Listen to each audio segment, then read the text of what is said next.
Sí.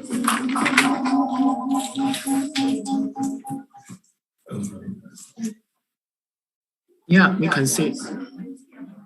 Okay. Seems good.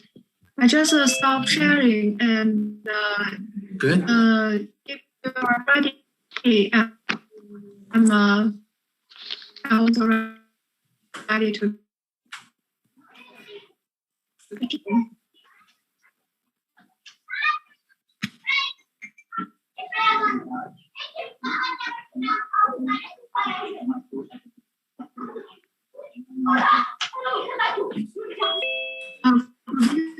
evening, please. Good evening and good morning, good afternoon, everyone. Please, if you do not speak. Good afternoon, Professor. Thank you very much.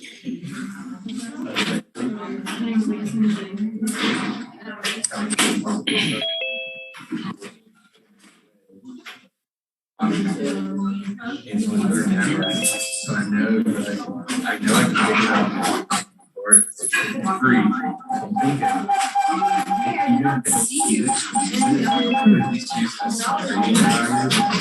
always wanted to do one of those trading things, like where you keep trading up, and I'm like, whatever you're trading, like great trading, but I kind of want to do it. I'm going to reach out to the guy that just got and see if I can get it.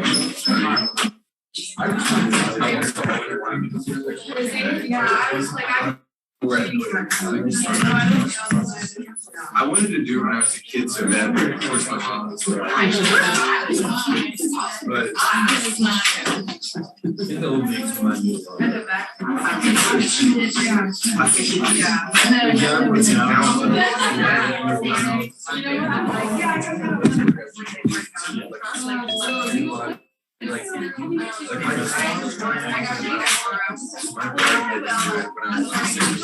he's like, all right, just in the bag for 5 minutes straight. 5 minutes, like, you can feel it at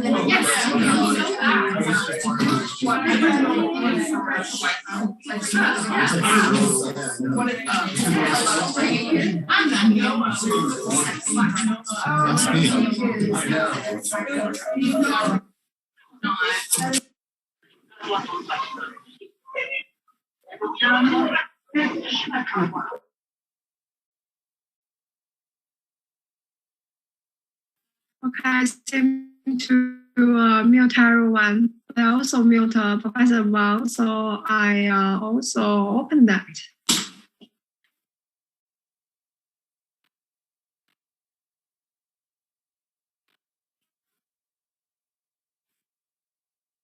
Let's wait a couple of minutes until Mr. Wang's class are also Professor Wang's class are also ready.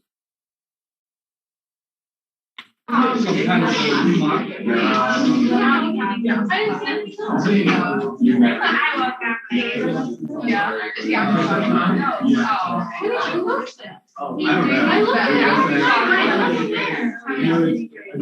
let me see what you flash. I'm literally not going to like, there we go. Can you say something? She always was it when he drops it.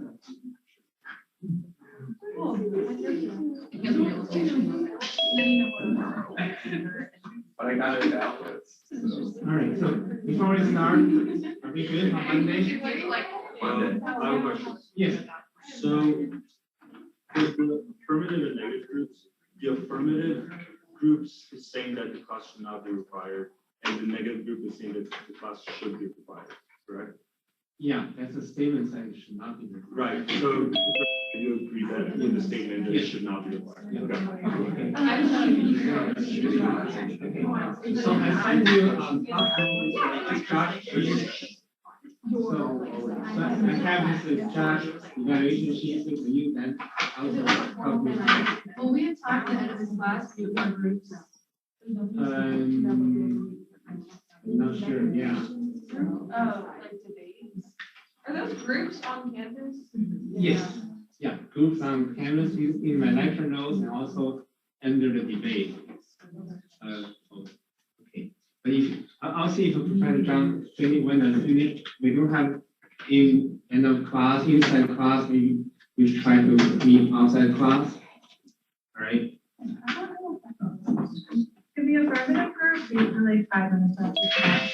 Okay. Yeah, we just don't know anything. Yeah, sure. No, that's correct. Yeah. The first debate. Yeah, I mean, that's Recording in progress. Professor Zhang, Wait, affirmative or not? can you hear me? Professor Wang? Yes, I can hear you. Yeah. I think we're ready for you. You can just go ahead. Okay, so are you ready? Class begin. Your images. My images is so firstly I want to share my slides and begin. Is the image is clear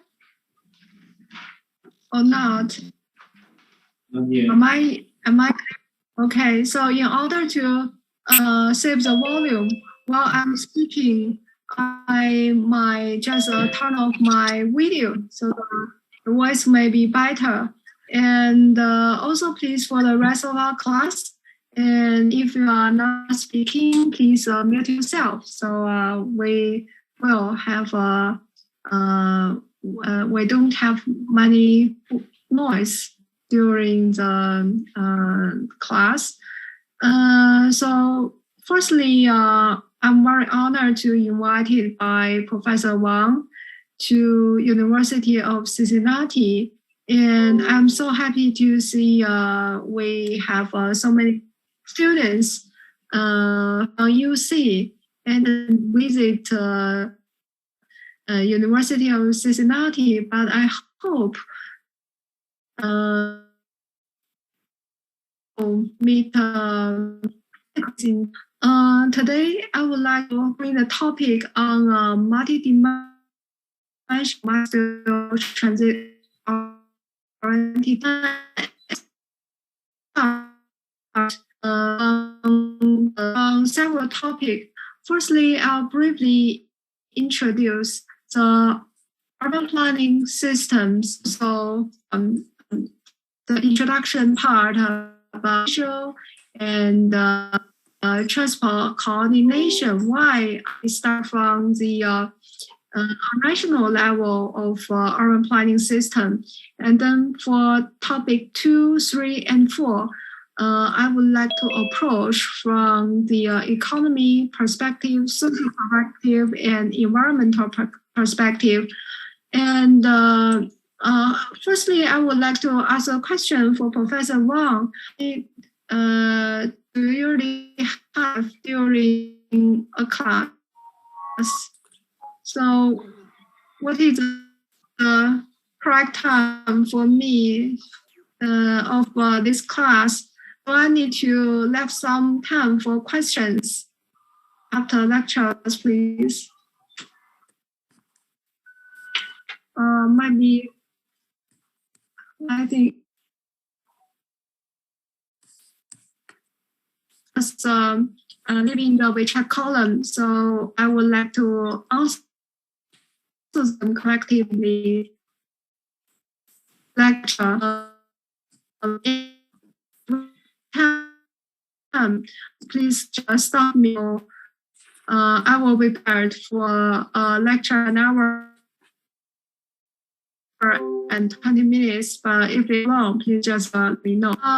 So firstly, I would like topic I choose, China prepare the lectures. Hey, this is a great opportunity to introduce the organization process and the urban planning system.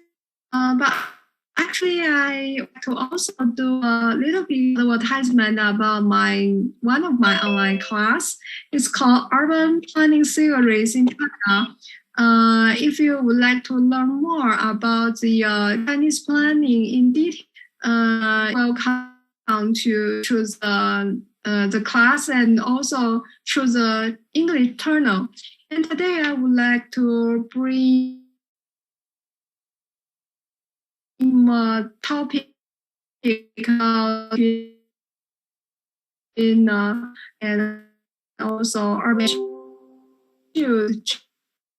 topic as a topic for housing. Transit-oriented development is not only a recent topic which have the origin in China, but also have a global perspective in terms of promoting high quality development. Now in China, we have national strategy. So for new ordering strategy, it is very interesting that in a class called new urbanism in China, what new is different from the old? It is saying that when the urbanization rate has surpassed 50% in China on national level, for the rest of our jobs for urban planners, we should hire high quality urbanization rather on the speed of urbanization. The second strategy is stronger transportation. Actually, here you may think that we push forward already in the recent 5 years. The transportation was strong at all in the reality because nationwide we spend a lot of money on airport is strong is not enough, but be related to more the quality of life. Like everyone safer the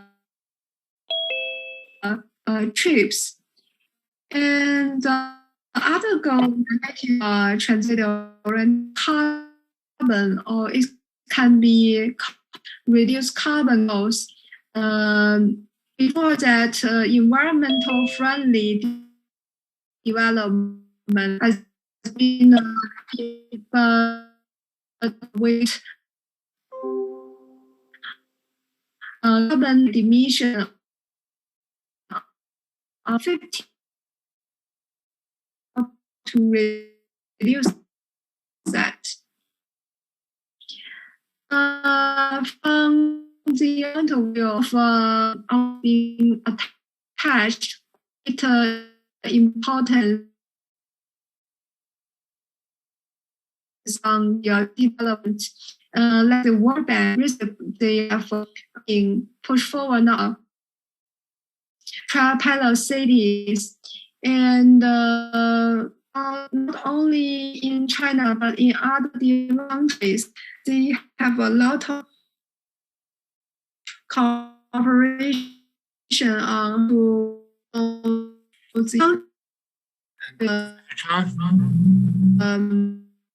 could you turn off your video camera?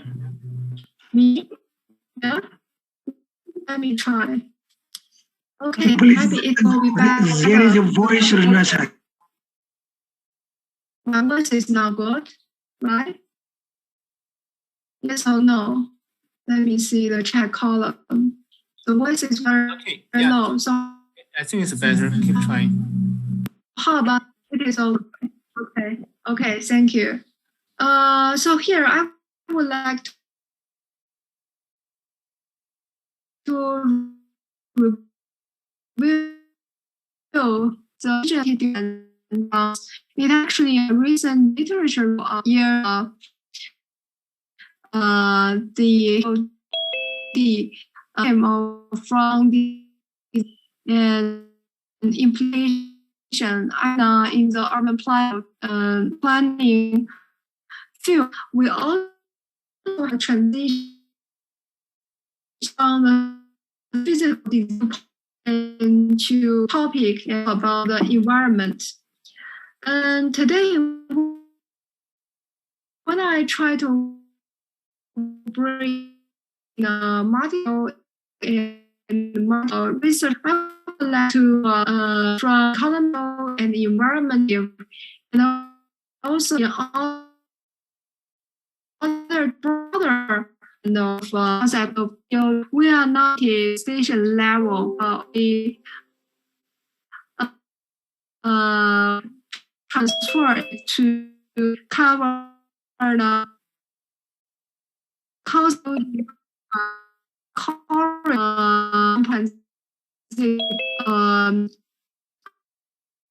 transit of the city. And not only in China, but also we say that Oracle and also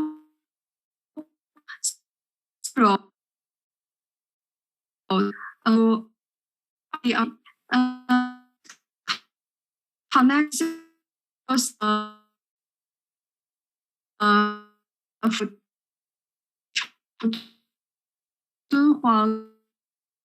your moods and so and also the sea, and it's also connected several of the important cities in only Pacific of the world. And this is along the road. But if we scroll into the development of China,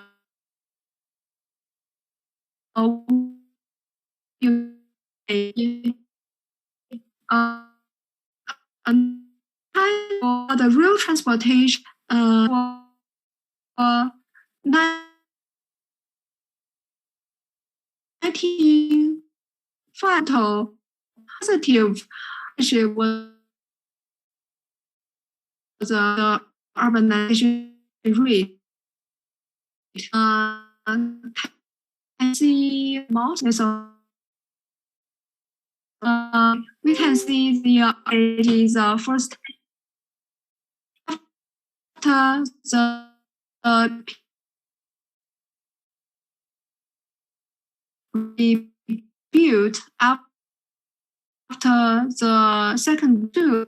So area establishing as a new way in a one quick the urbanization rate rate in a very rapid level. And from the year of 1960, it's because nationwide we have the NAFTA policy. Is also during the Cold War era that most of the citizens they return back to countries. So there is rebalance between the rural and the urban relations. The third stage called after ending up in the year 1978, the urbanization rate has been accelerated again, especially out of 2000. Urbanization was picked up 1.2% every year. And from the division of transport, we will see here the urbanization rate has been with in the 1980s was highest is much potent than the road transport and for that proportion.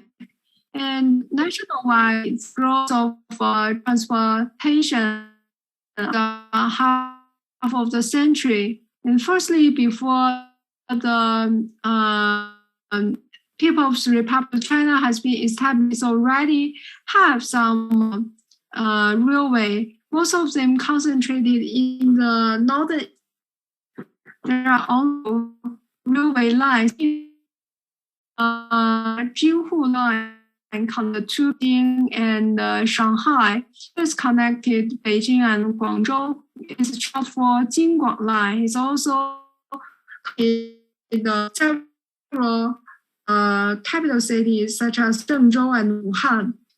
In the 50s, it is during that year, it is a plan, and the national central realized the economic development opportunity and all this concentrated on the certain materials such as the oil, glass. So to connect it, it's one of Professor Chang. is corridor. Hello, Professor Chang. Can you hear me, please? Professor Chang. Can you hear? Yes. Hey, Professor Chang. Okay. Can you try to record on your side? I think the sound is breaking up. Can you try to record on your side?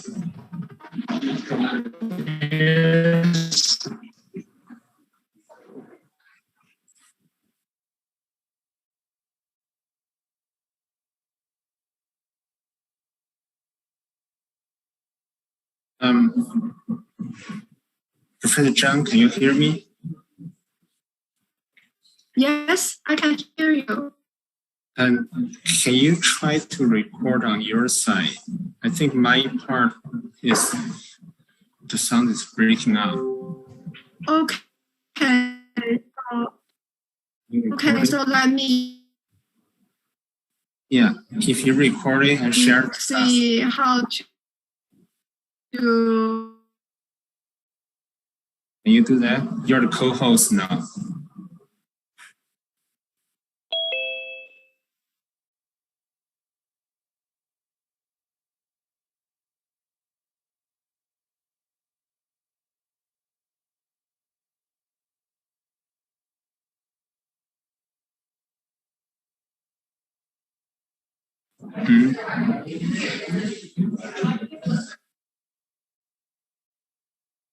All right.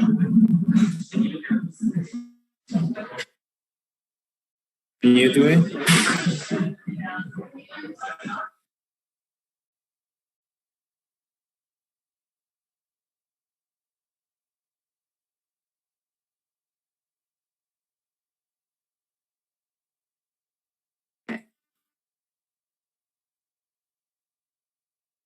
Offline.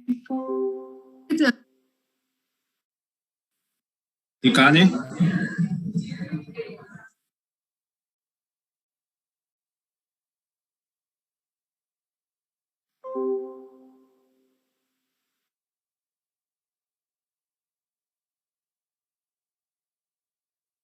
Yes.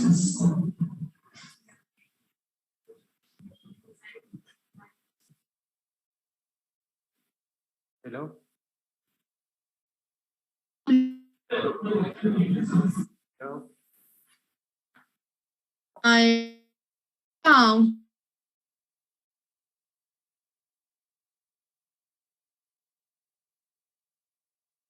Yeah. Professor Zhang, I think you're muted.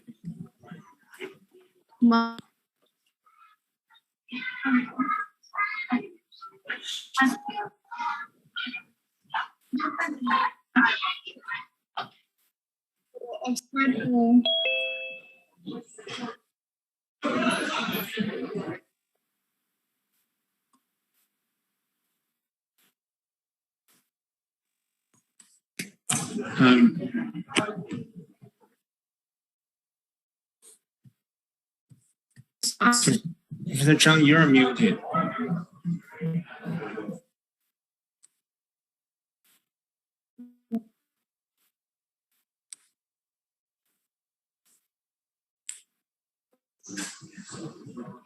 I can't hear you.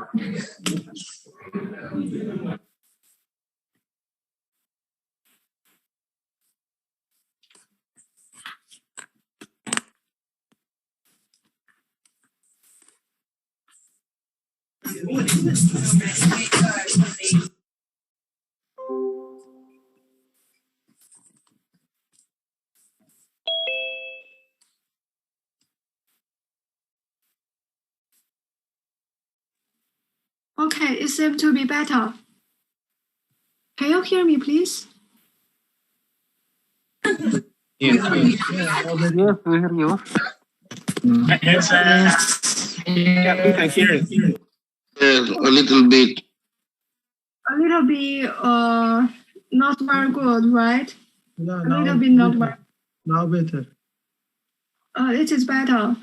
Okay, so I still do not figure out what the reason of poor connection, but let me try to share my slides again. Is it better for Professor Wang? Yeah, it's better. It's not good. It is not good, teacher. So let me share my slides again. The network is out and in. Okay. Let me share my slides. Share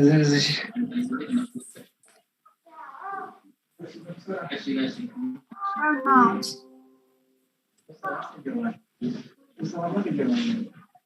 Is this good?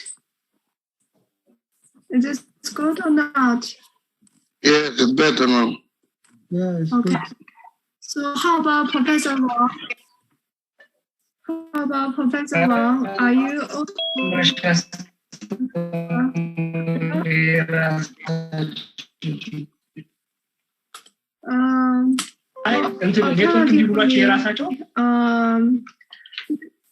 Alternatively, please wait a second. Let me try from the other facility. That will be improve the quality of voice forever. Let me try.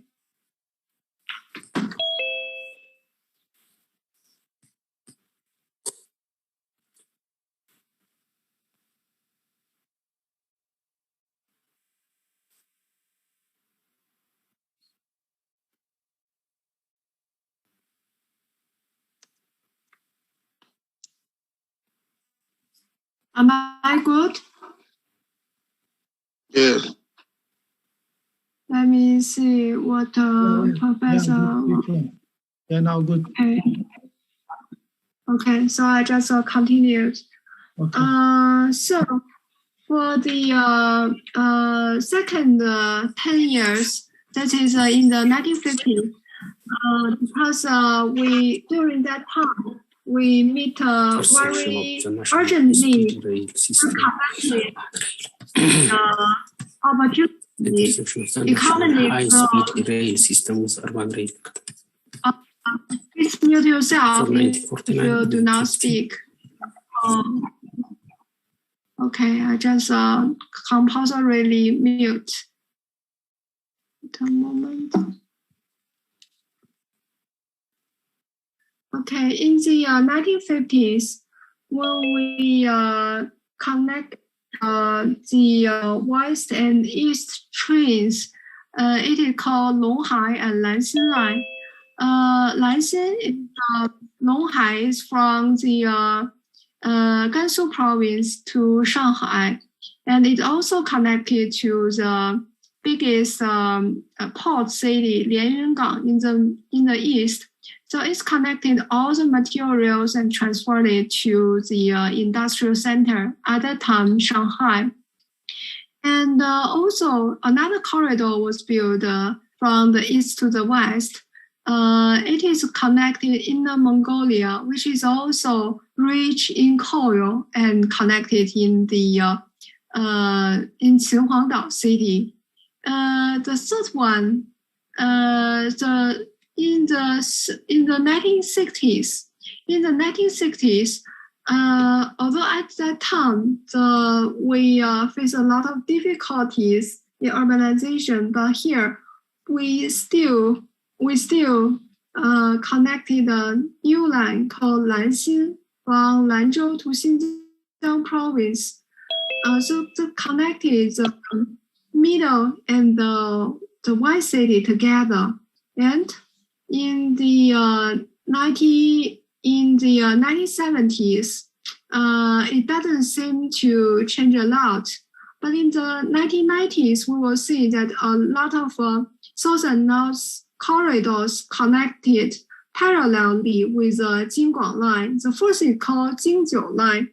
The Jingjiu line is connected the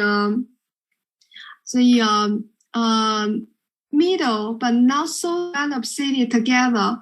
And besides passengers, we also transfer freights for the Jingjiu line, and it's also for the Jiaoji lines. For the east part, we already have so many corridors stretch north and west. So how about in the west? Here, there is a very important lines connected from Xi'an to Chengdu and to Kunming, the southern west cities of Yunnan province. From the year of 1990 to the year of 2000, we will see that exclude Xinjiang and Qinghai province, each of the prefectural level city have its station. This is a period for very, very rapid normal speed train construction. And after the year of 2000, it doesn't change a lot from the map, but actually the speed began to pick up from just a normal speed train to the high-speed train. And it is related to the organization of China in charge of urban planning. From the year of 1970, the organization began to change. Originally, there is only one ministry called Ministry of Housing and Construction. Now we have two ministries which in charge of the housing and construction together. It is called the Ministry of Nature Resource. So both of the ministry, they are taking the responsibility of making the spatial plans, which make the planning process more complicated than before. So what is the typical urban planning systems in China? Here we have 2 steps and 2 scale model. What is the 2 steps? The 2 step is that from the national level, I know in the US, we have the national level and very rarely. Most of the planning process, they are locally and it's not to be approved from the federal government. But here in China, we have different organizations. From the National Land Use Planning, which is a responsibility of Ministry of Natural Resource, they have the regional plan, and city, country land use planning, province planning, and then finally urban design. On the other train is belong to the responsibility of Ministry of Housing and Construction. They have the urban planning outline, urban planning, urban district planning, and the regulationary detail planning, and then construction regulatory planning. This is called 2-stage. So why it's called a 2-scale? 2-scale is just very broadly to break them into two-stage comprehensive planning and then detailed planning. With detailed planning, it's very, very similar to the US system in terms of zoning. Here we have a detail and also compulsory index, such as flow area rate, densities, and even the distance to the red line. And finally, after the construction planning system, which is site planning, has been finished, they will have the urban design. For the year from 1990 to 2000, normally they will combine the two parts together, which means that the same institution have the constitution for urban planning and urban design together. Besides the two ministries, we also have the other department, which is called Ministry of Economy and Reform. The Ministry of Economy and Reform will make a national level, province level, and local level the economy development plan. This have normally it will have not a specific map, but it will list a series of key projects only being included into the project. They have the funding or financial support to implement it, the comprehensive plan or the detailed plan. So this is basically what the urban planning systems in China. For example, let's go back to the national level of highways. And here, on national level, until now, we already have as more as 800 high-speed train stations. And some of them are already related to the urban metro system. So it has been a great opportunity to establish the city based on the hubs of the city as a high-speed train. And also we are getting to know that it became a slower speed in terms of high-speed train construction. Actually, in the next 5 years, there are only a very limited number of high-speed trains has been listed in the 5-year plan from the Ministry of Economy and Reform. So here, my presentation was going to relate it to the urban form with urban transit by the element flow. Normally, when we talk about urban form, it can mean how the population pattern, how the economy opportunity, but it will ignore that the city, a flow city, or the element can be flow within the city.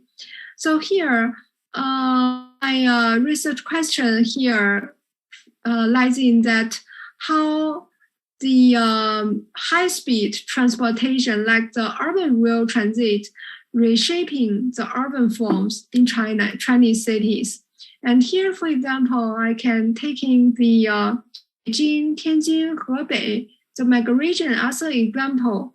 And here have a different level of urban rail transit from the migrations, high-speed train of the red line to the blue lines, and also the lines means local urban rail transit. So we will see that how the transportation facility, the regional integration, regional part together, and also link with local parts together. And here we will see that very similar to the US cities, we also have the long commuting distance. Actually, recently with emerging of COVID-19, most of the a lot of the population choose to relocate themselves, not in the capital city, but out of the administrative buildings, administrative boundaries outside of Beijing. And this color representative who live outside of Beijing, but come to the central city every day to work And this is rarely happened during the past 20 years, but now it's become to a popular phenomenon of the long distance and over-city or intercity commuting. With the support of different level of real transportation facility, people have more choice. They can enjoy the affordable housing price in the other cities, but work in the other cities and go to the central city like Beijing as employment single commuter, while the rest of the family stay in the other city. Before the second topic, I would like to share a video about the urbanization process and also the difference between cities in China. So I know in the US, although we have big cities, middle city, and small cities, they are very, very similar in the administrative levels. But in China, if you come here and meet a mayor, the mayor might come from a different administrative level. You will know that to whom it will be introduced. That's a very important part when having a official meeting with the Chinese government officials to start a business relationship. So here I would like to share my video. It is a part of my class, and you are also welcome to continue to see that on the class. Population and mega regions in China. And from the year of economic reform and opening up, which is the year of 1978, the urbanization process accelerates very rapidly at a speed of 1.2% every year. And this is a very rapid urbanization, bring up a lot of issues to talk about this in China and globally. For example, a large majority of scholars talk about the relation between economic growth and industrialization in China. And most of the scholars agree that the urbanization process are pushed forward by both economic growth and industrialization. They are intertwined with each other. But the other scholars identify the unique driving forces in the urbanization process of China. For example, they identify three unique driving forces. Firstly, is the theories of heavy industry, especially in the fourth five-year plan, when the nationwide it emphasized the growth of heavy industry. Urbanization happened under this process. And secondly, the administrative acquisition. The affiliation of a different urban system might be the actual urbanization rate didn't change, but because the affiliation changed, one of the counties might change to a district of a city. So the total population will change its count from rural population to urban population. And the third will be the strict control of a migrant. And among all the urbanization rate explanation, there are two arguments, and they are contradict with each other.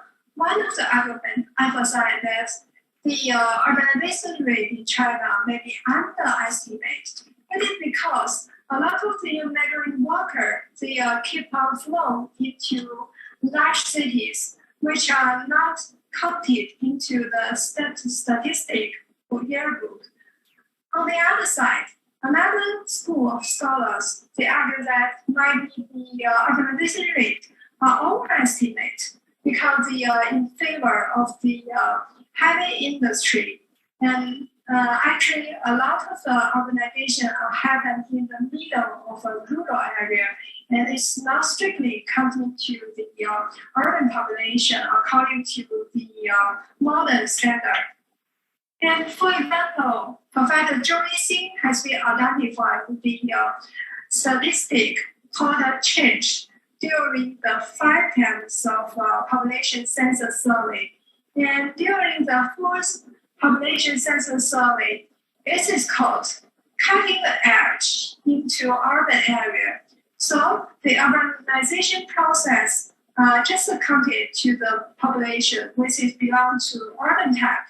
But in the middle of it, with many of the counties merging to a district of a city, especially in the late 1980s, a lot of population are miscounted. And then in the 5 census survey, which happened in the year of 2000, they realized the problem of misunderstanding of urban population and make 2 principles. The first principle is the lowest density, and the second principle is a continuous of a built-up area. So by keep on adjust of this urbanization process, and we can see that although the numbers reflect the urbanization process change, but also we can see there are a lot of unique driven force here by different standards in terms of a population survey. Globally, not only in China, urbanization going on very rapidly in other developing countries. Although North American and European countries have the highest urbanization rate, but also some of the countries in Latin America, they also have high urbanization rate. But this is called unsupported urbanization, which means that a lot of small population live in the central area of urban space without sufficient support of infrastructure and also employment.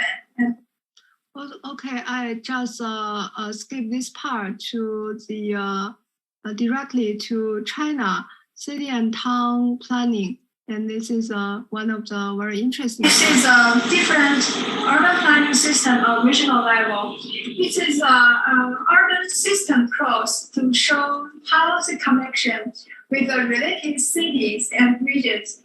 And the city and the town system is can be defined within a certain regional scope based on the national distribution of productivity and division of labor in cities and towns. How to give a specific distribution and develop planning of towns with different population size scale and also function division. Here is an example of nationwide spatial structure of urban development in China. It's believed to be one of the important national level city-town plan.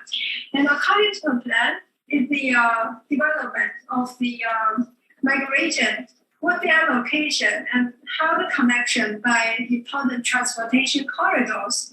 The role of and function of town citywide planning, like they are going to see the connection and coordination between cities and towns. Secondly, this will be connected to the comprehensive plan and have specific instructive planning to the next master plan. And also it will play a very important role to the next stage specific plan. And also it will combine all the results together and decide what is the future functions for each cities and town. And here is an example of Beijing, Tianjin, and Hebei region, or call it the Xinjiang region. From this map, we can see there are 3 developing corridors. First is the Tangshan to Xiangdao, the port city.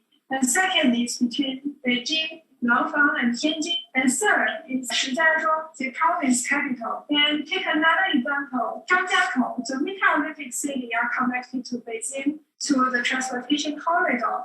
And this corridor goes through the master plans. So it's the way how they coordinate with each other.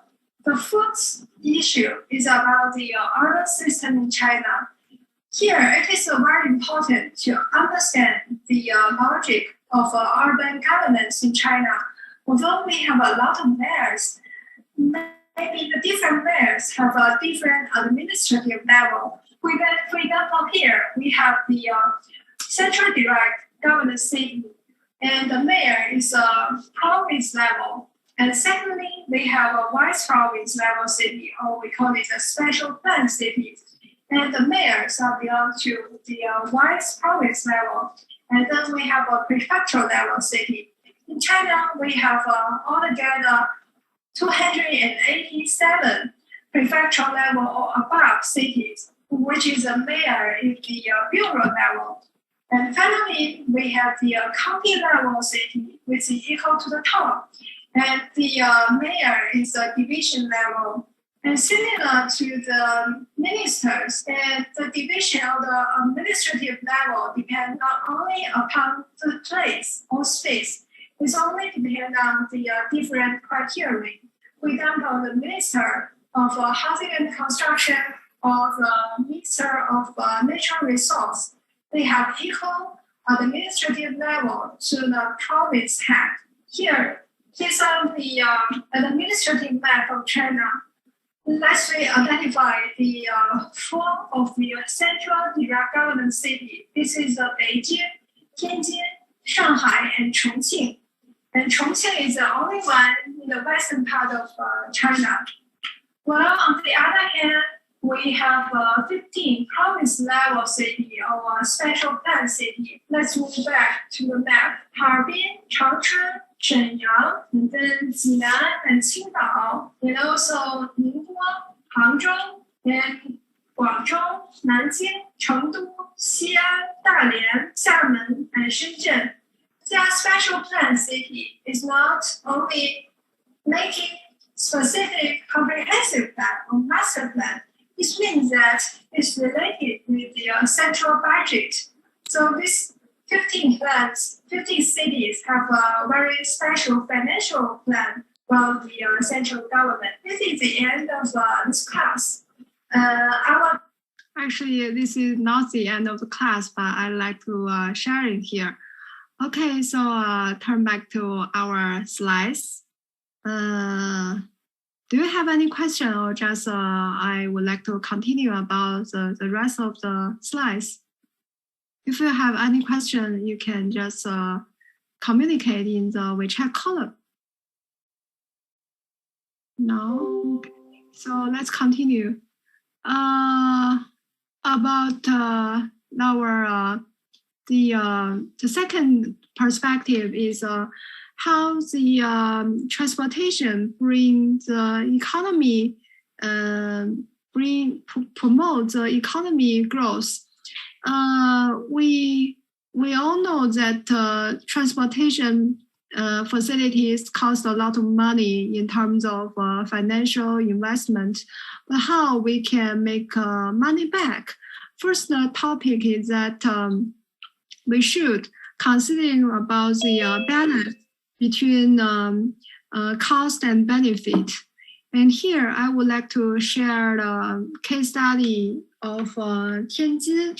Actually, is a high-speed train station in the Tianjin West, and how we transfer the transportation hub from the central city to the west city, and how it's reshaping the urban structures.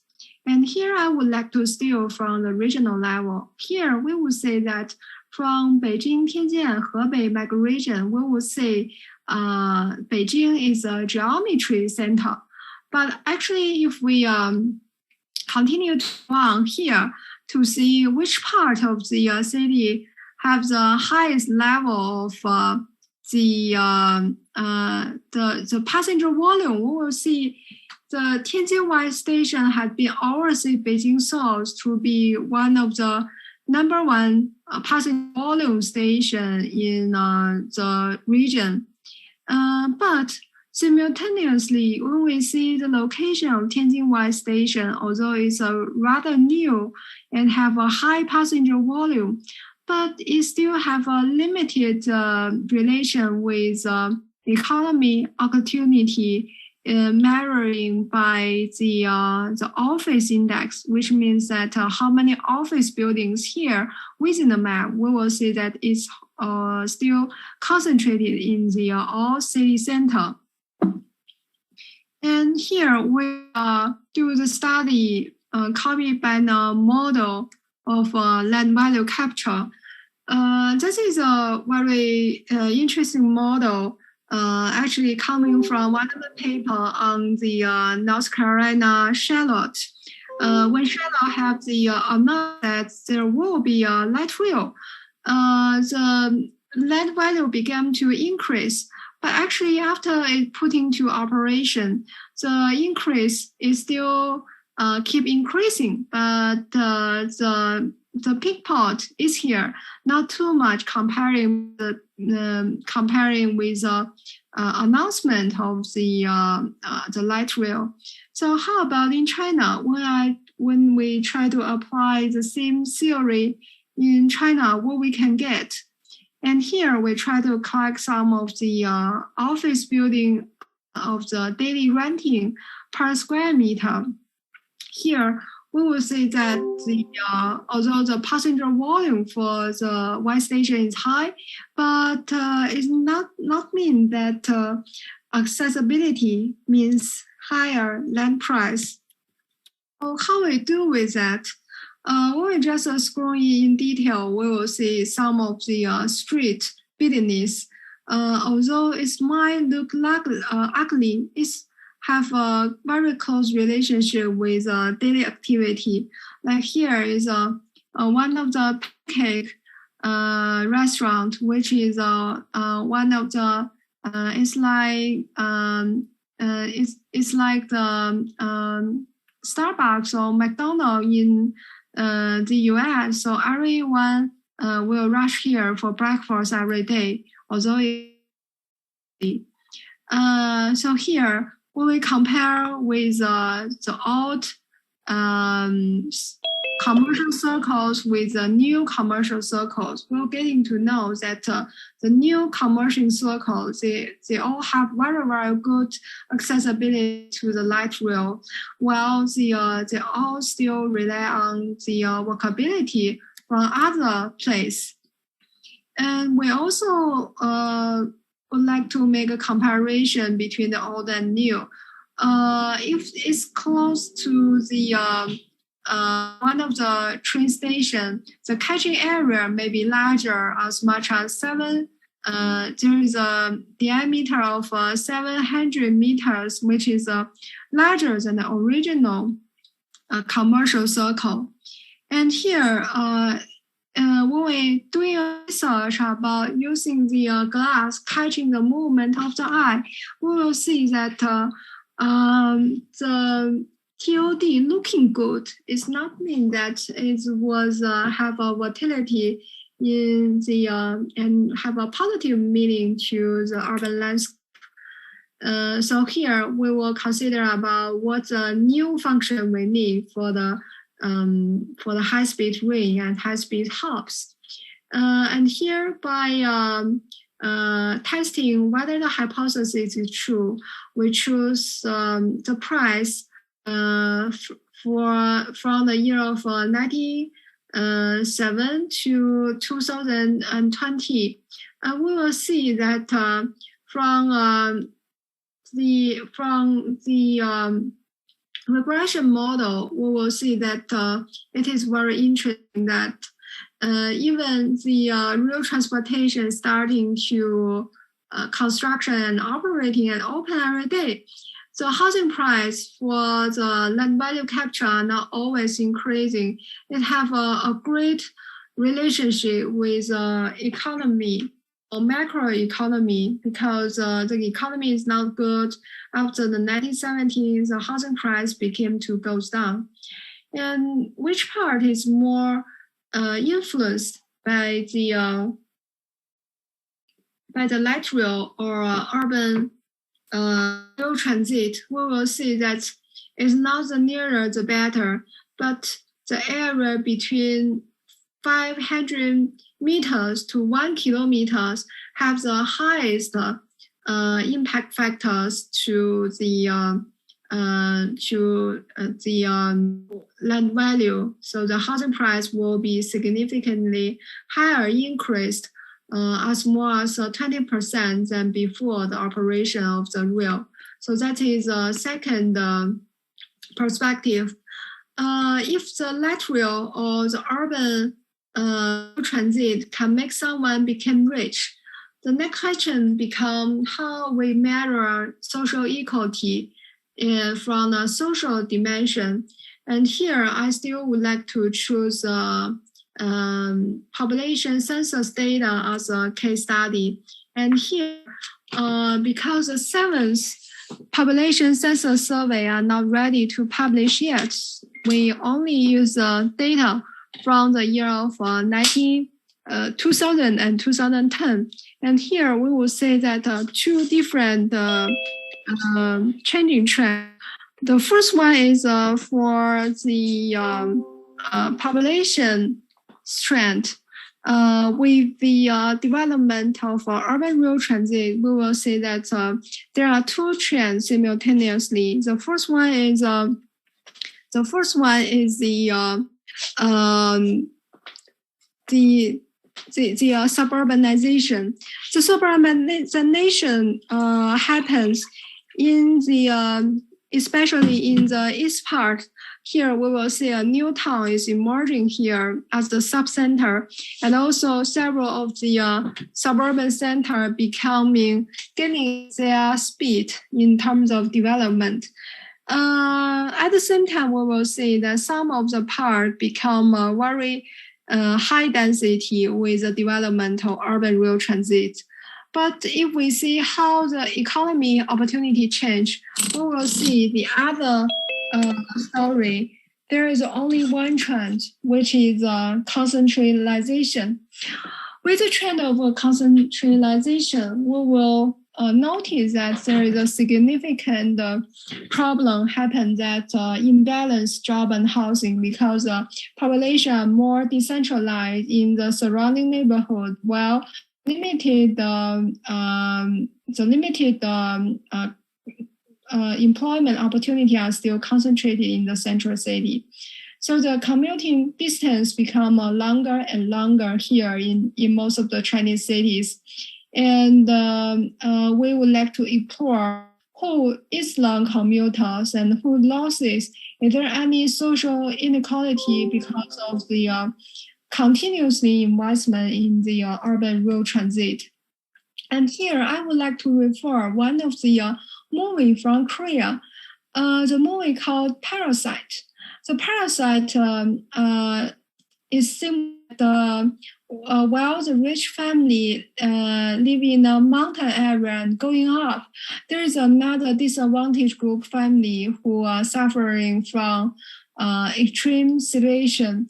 So here we will see the extreme long commuters here just across the river.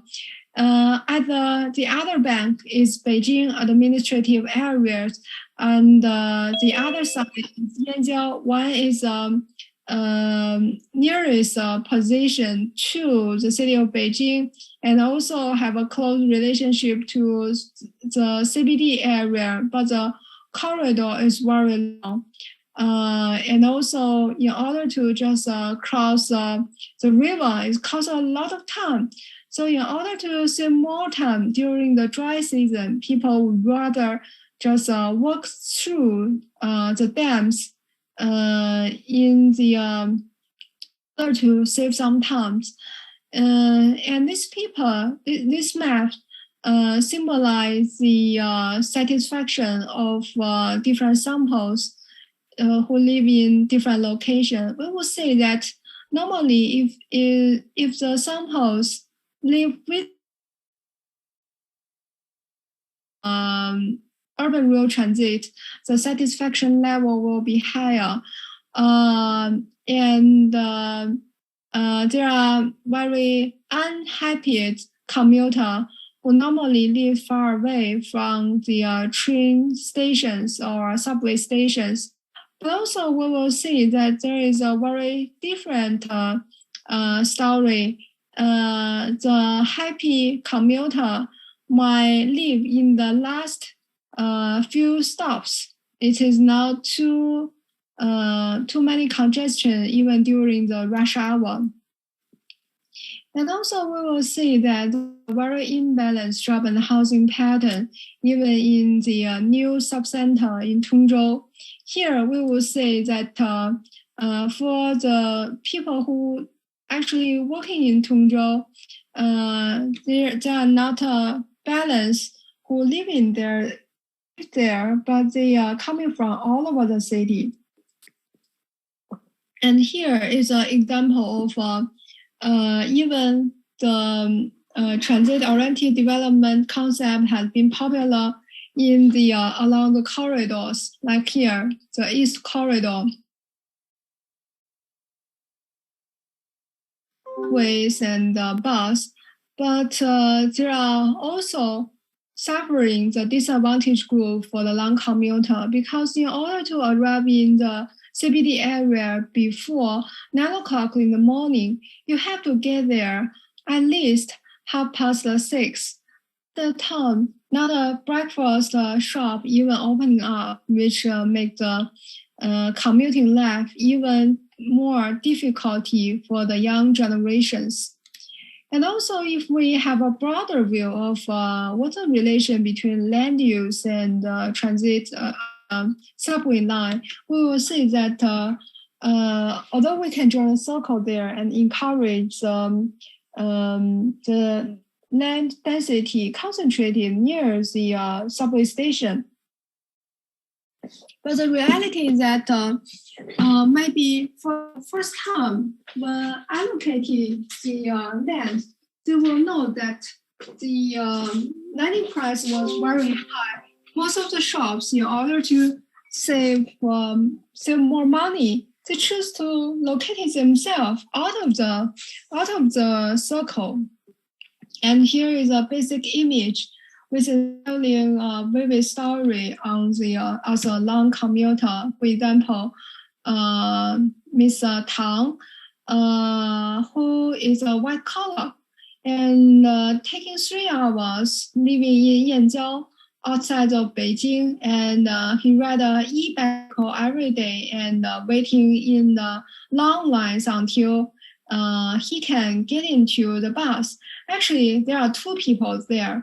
One is his even older father, who will get up even earlier to waiting the lines, and then the son become weak and finish the breakfast, and then he will come here to replace and take the seat who grabbed by his father, and so it's a cooperation just in order to get on the bus. And then another 1 hour later, when they passing the examination of using the ID card of the security check, actually the green code check, and then go to the bus and finally get to the office on the last 10 minutes very urgently. So we will see that how he finished the whole commuting trips very difficult. Similar stories happen for everyone. Only for the rail transit, but for the BRT system, they are suffering the similar problem. For the BRT lines, it is one of the projects I have been lead for the year of 1960 in Urumqi, one of the capital cities in Xinjiang province. And here, we will say that currently Urumqi have subway line 1, but only 1 lines. The rest of them designed BRT, and when we do the job and housing index analysis, we will see that most of the transit analysis zone, they increase the job and housing index along the lines, which means that it will increase job accessibility and also opportunity to be employment if you just live near the BRT lines. And also it's covering a very large affordable housing district in Midong district. When we design the line, we also consider many things. For example, where is the low income, where is the floating people, and where is the ethnic people, especially the Uyghurs. When we combine them together, we will analyze where is the disadvantaged people. We are trying to connecting them together into and have a strong link with the employment center. And in order to evaluate whether the line is directed clearly and correctly, and we do the regression analysis based on the survey. It's a standard trip survey of transportation, and it is done by the Center of Transportation Research Center in Uramochi. Our results show that the nearer to the BRT station, the workers are more likely to hold a full-time job, and their job satisfaction will be more higher. So here we will say that especially benefit for the females and especially the low-income females who rely on the public transit to be their travel mode. And before that, for example, if the females who work in bazaar, they are doing very flexible job and start a street business there. It's not a reliable job because when the tourist is not very much and is out of the hot seasons, the income is become not so good. And the BRT lines provide them other opportunity to working in the high-tech factory as a worker, or in the social undertakings. They never thought they would have a such kind of job instead of sellers, small business sellers. So it expand the selection of workers, and many women, they are very satisfied with that. The last topic I would like to share is about the environmental dimension. It is currently we just have a theoretical framework and did not have a case study or empirical data to support that. But we are recently we are collecting data on how the relation with carbon dioxide with urban form. We have some literature review in other East Asia cities. Here we will say that transit-oriented pattern will reduce carbon dioxide and also the oil consumption by more than 20%. And in China, we have different calculation comparing to other countries. So how to calculate the carbon dioxide emission? It is because we have what is called small caliber. We will build a model to combine the transportation supply, transportation demand, and environment, three elements together. And here we can consider in a city, what is the travel mode, what is the travel cost, and what is the average travel distance for the city. And then we will add on the all the individual trip to be the total consumption. Here, I would like to address that based on our very preliminary results, that economy growth and population growth will increase carbon dioxide very significantly.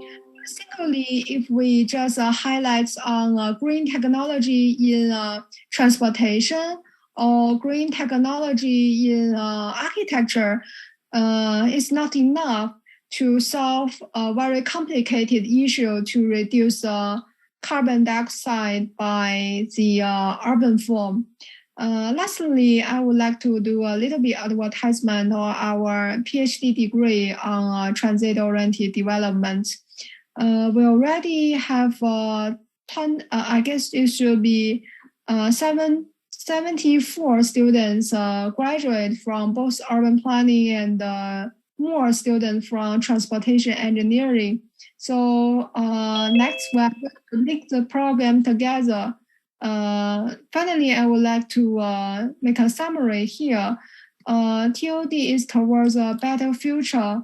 So not only in China, but all around the world. I know our audience may come from different countries. We will try to link the different disciplinaries together. We can expand more than just urban planning. And this is the end of my slides. And hope your interest in Chinese planning. I would like to just stop here. If you have any question, I'm happy to have a discussion with you.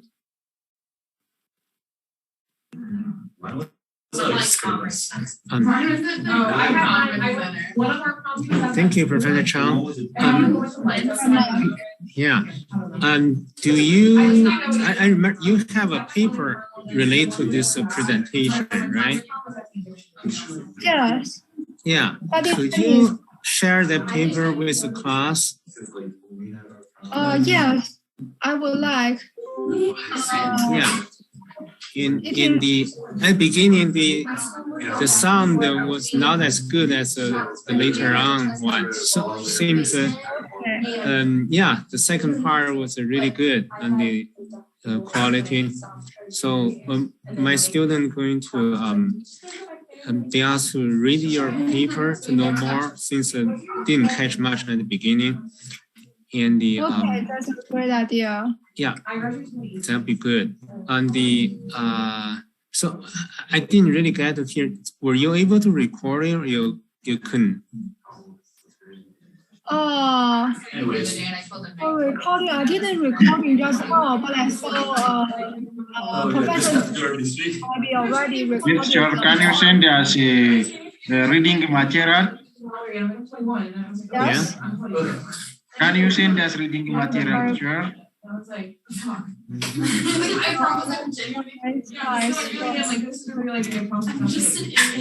I don't know. Okay, so for the recommended most of my Cincinnati, I want to know something that's All right. Okay, good. So and I will they will check on the recording and read your paper, and they're going to write the report on that too. Okay. All right. Thank you. Okay, yeah. So here I have a recorded video live online. I'll just do I would like to know about planning in China. There is a class called urban planning. So take the English version, select, and then the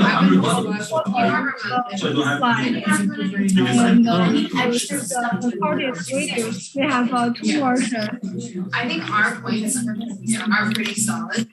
It is a very easy way to share the video. You just click here, and then you can see all the recorded video and slides. So that is available to everybody? Yes, it is available for everybody, but I guess you might need to download one app. The app is called China. Well, you can share with me the link. Let's see what happens. Okay. With today recording, the should be fine. Okay. It should be fine. All right. Thank you. Okay. Thank you. Bye. Bye. Bye. Bye. Bye. Bye.